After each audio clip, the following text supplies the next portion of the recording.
ઓમ શ્રી ગણેશાય નમઃ. જય શ્રી કૃષ્ણ મિત્રો. શિવજીને નીકળ્યો પરસેવો. ભગવાન શિવજીને ગરમી લાગી અને ભગવાન શિવની મૂર્તિમાંથી પરસેવો નીકળ્યો. આ સરસ મજાની ભગવાન શિવજીની લીલા છે મિત્રો. પૂરા ધ્યાનથી ને મનથી સાંભળજો. ઓમ નમઃ શિવાય. એક પંડિત રામનારાયણ હતા, જે શિવજીના બહુ મોટા ભક્ત હતા. તેમને શિવજીના મંદિરમાં સેવા કરતા કરતા ઘણા વર્ષ થઈ ગયા હતા. રામનારાયણનો સ્વભાવ હતો કે ઠંડીમાં, શિયાળાના દિવસોમાં મંદિરમાં જે ભગવાનની શિવજીની મૂર્તિ હોય એ શિવજીને ધાબળો ઓઢાડતા, અને ગરમી હોય, જ્યારે ઉનાળો હોય ત્યારે શિવજીની મૂર્તિ સામે દિવસ રાત પંખો ચાલુ રાખે. તો એકવાર ભયંકર ગરમી પડતી હતી, તો પંડિતજીએ નિયમ અનુસાર રાતે પણ ભગવાન શિવ સામે પંખો ચાલુ કરીને ઘરે જતા હતા.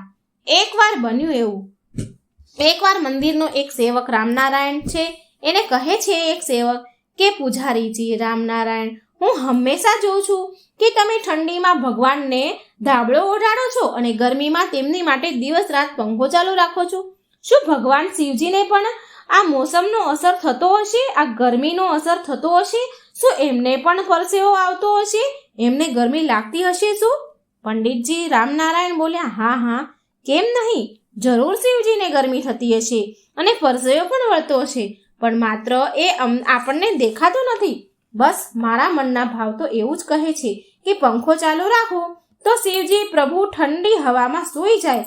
બધું જ મનના ભાવ ઉપર આધાર છે, ભાવ ઉપર નિર્ભર કરે છે.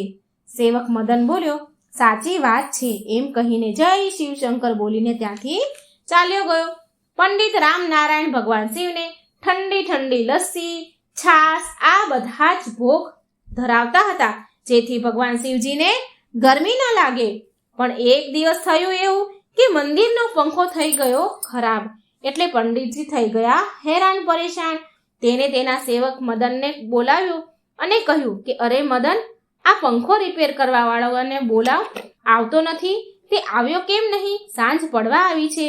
મેં કહ્યું હતું ને તને કે મંદિરનો પંખો ચાલતો નથી, રિપેર કરવા વાળાને બોલાવી લાવ, એ ઠીક કરી જાય. તો મદન સેવક બોલ્યો કે પંડિતજી, આજે તો વીજળીવાળાની દુકાન બંધ છે, હવે તો એ કાલે જ ખુલશે અને કાલે જ પંખો સરખો કરાવી શકીશું. રામનારાયણ કહે છે, અરે કાલે ઠીક થશે, પણ રાતે શું? તો મદન બોલ્યો, પંડિતજી, અહીં ક્યાં મંદિરમાં રાતે કોઈને રોકાવાનું છે? ભલે ને પંખો ખરાબ છે, કઈ વાંધો નહીં.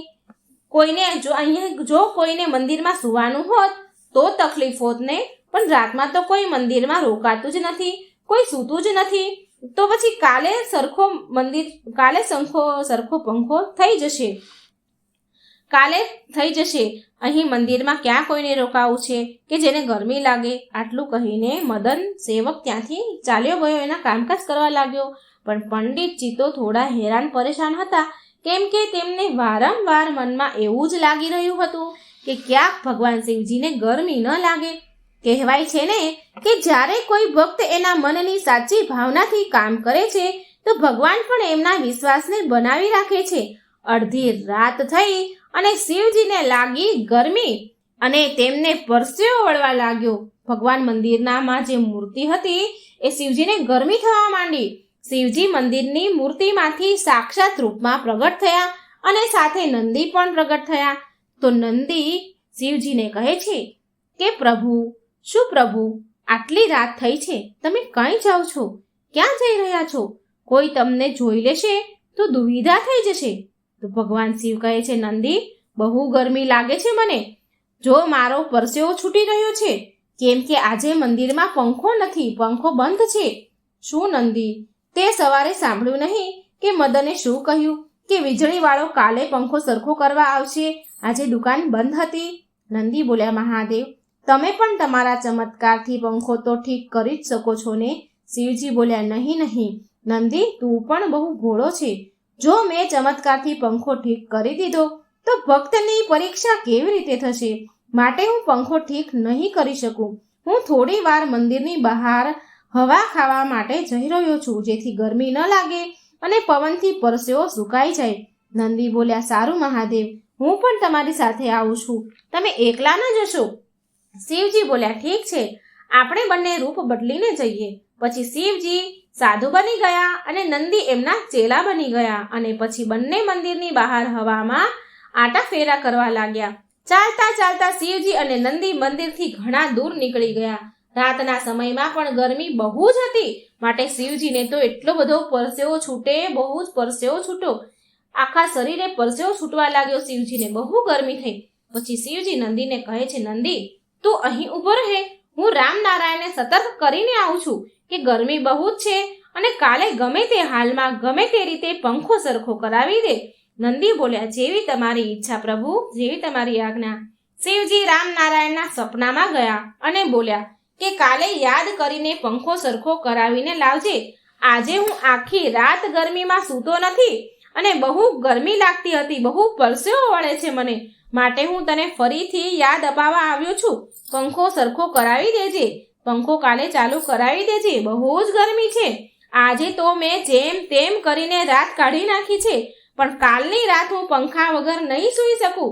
આટલું કહીને શિવજી સપનામાંથી અંતર ધ્યાન થઈ ગયા અને પાછા નંદી સાથે મંદિરમાં બિરાજમાન થઈ ગયા. આ બાજુ રામનારાયણ શિવજીની વાત સાંભળીને મનમાં વિચારતો રહ્યો અને વિચારે છે કે મને આવું સપનું કેમ આવ્યું? જરૂર મને શિવજી કઈ સંદેશ આપવા માંગે છે.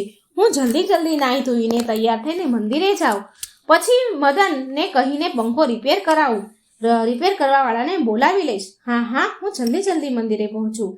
પછી રામનારાયણ ફટાફટ નાહી ધોઈને મંદિરે પહોંચી ગયા. તો એણે શું જોયું? એણે જોયું કે શિવજીની મૂર્તિમાંથી પરસેવો નીકળી રહ્યો છે. પૂરી મૂર્તિ ભીની થયેલી છે. આ જોઈને રામનારાયણની આંખોમાં તો આંસુ આવી ગયા. તેમનું સપનું સાચું વાસ્તવમાં હતું. પાછલી રાતે જે આવ્યું હતું એ સપનું વાસ્તવમાં હતું. પાછલી રાતે ગરમીના કારણે ભગવાન શિવ સૂતા જ ન હતા. તેમને પરસેવો નીકળી રહ્યો હતો. તેમને બહુ ગરમી લાગી રહી હતી. આસપાસના લોકો જ્યારે મંદિરમાં આવ્યા અને જોયું કે શિવજીની મૂર્તિમાંથી પરસેવો વહી રહ્યો છે, તો એ પણ આ ચમત્કાર જોઈને દંગ રહી ગયા. રામનારાયણ જ્યારે ભક્તોને શિવજીના સપનાની વાત કહી અને પંખો ખરાબ થવાની વાત કરે છે, તો બધા જ ભક્ત હેરાન રહી ગયા.